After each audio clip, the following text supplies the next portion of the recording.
kwan manyaka go.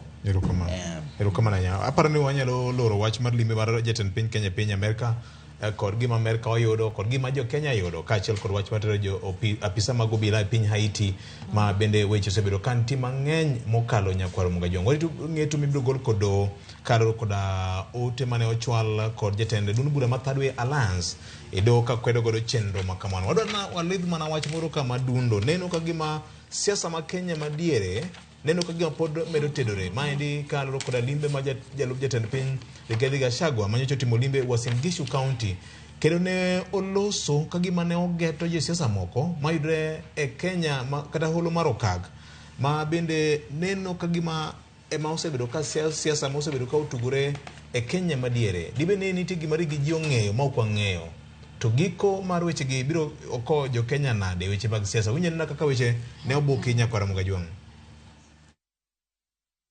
Mimi nataka kuuliza kwa heshima nikiwa bonde la ufa to ask the people of Rift Valley and the leadership, if nothing else, for the support we gave President William Ruto, mtupatie heshima kidogo. Hiyo tu, that's all we ask. You don't have to do anything for us. Heshima tu kidogo.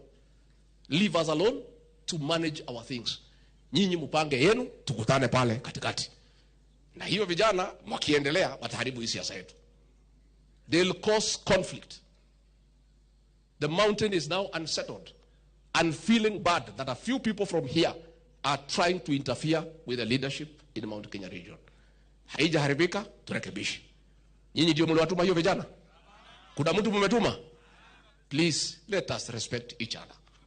It is important that we do so.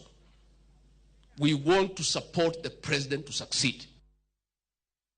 Wanasema kuna mtu anakoroga hapa, kuna mtu anafanya nini, sijui kuna mtu pale.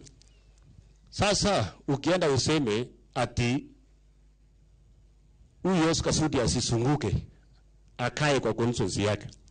Na sasa hiyo unaongea uko kwa constituency ya mwingine bila kutembea katika taifa la Kenya. Hatungekuwa na serikali. Wote wao walikuwa pale KCS jana walikuwa wanatumia helicopter tukiwa opposition.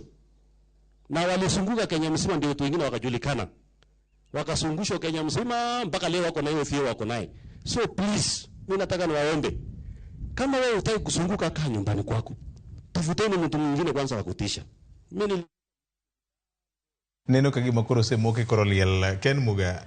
Jalup jatend piny Rigathi Gachagua ywak kendo siemo ni were uru kodwa. Nyocha wacho ni ibiro keseska. Teri constituency mari dong constituency mari kanyo Kapseret. Apa ni gima nitie diri mar wach mantiere ka ni mondo mi jatend los kamano nitiere wach nitie kethruok mosebede kinde kod jatende nitie weche mathoth manyalo nyiso ni dibed ni samoro yiero mabiro wanyalo go neno Rigathi Gachagua e debe el thuolo marar kom jatend piny Kenya. Jo Kenya ng'eyo ang'eni kata kigocho nalano biro ng'isi ni Oscar Sudi en osiep jatend piny William Ruto mangita gi del. Ne ging'ere chon kendo pod ging'ere nyaka sani. Kendo gin osiepe makata kedhi ka to samoro kane onge dala keche en ng'ama kwayo makagi kacha e chenro mage. Tibro yudo ka entiere kar jot ma jatend piny ka. Olemo kendo kata mane apise. Koro kine olosi mosiem jalup jatend piny to nyisi ni jatende mamalo ong'eyo maber ni onge kod winjruok makare gi jalup ne thuolo ni. Tineno ka Rigathi Gachagua wacho ni siasa makoro gore Mount Kenya kata God Kenya kata masa mar piny Kenya en siasa machal ni chwale gi kweth moko mawuok e holo mar Okak. Kendo wacho ni gin rawere moko ma pod raga e siasa. Minu kuongo ni vijana matene gin kweth machalo Oscar Sudi gin ma pod ok obudho e siasa ahinya. To mak mana ni giwuok maliet kendo gitemo ka gichwako siasa no gichwake mochuo chopo nyaka masawa.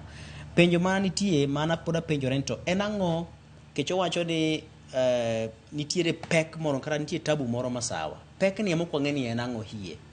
Dibed ni ng'ato seng'isi ndwa gole kome mondo ket kama chielo koso kech pek ni boko wachi ni en mane. Jo piny ma masawa gima winjo ka giywaga ahinya en osuru mapek ma sirikal moriwo koda ka William Ruto to kod Rigathi Gachagua keto. To poka winjo ka giwuok oko ma giwacho ni gin to nitiere wach moro e kindgi kanyo. Koro pani jalup jatend piny oyudore kama samoro nitie gik modwaro en owuon manyalo konye kaka dhano kata kaka jasiasa ma samoro koyudo achiel kachiel. Erokamano. Roslyn sani nokong'ado